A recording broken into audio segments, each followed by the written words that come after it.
This brings us on to our final way of categorizing cultures, which is a theory brought to us by Geert Hofstede, a Dutch cultural anthropologist.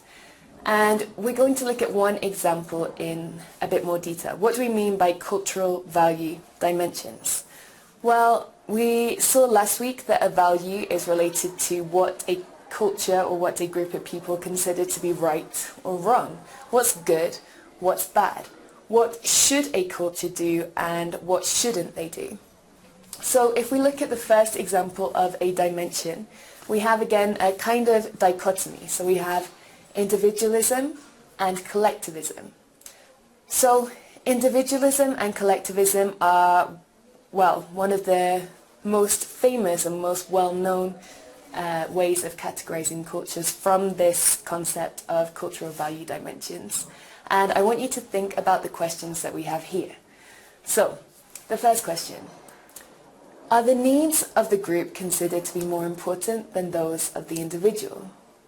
In a collectivist culture, the needs of the group would be placed ahead of the needs of the individual.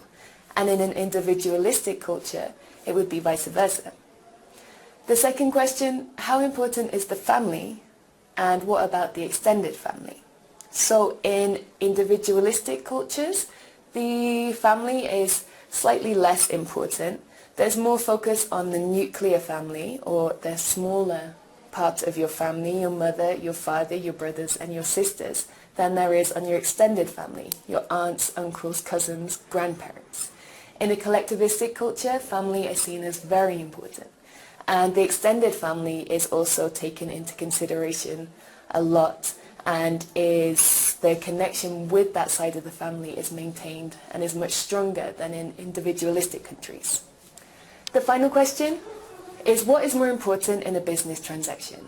Achieving the goals or maintaining a relationship?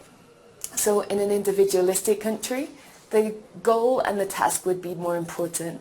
And in a collectivistic country, the relationship that a certain individual or company has with their counterpart is seen as more important. And more emphasis is put on maintaining that relationship than on the task itself.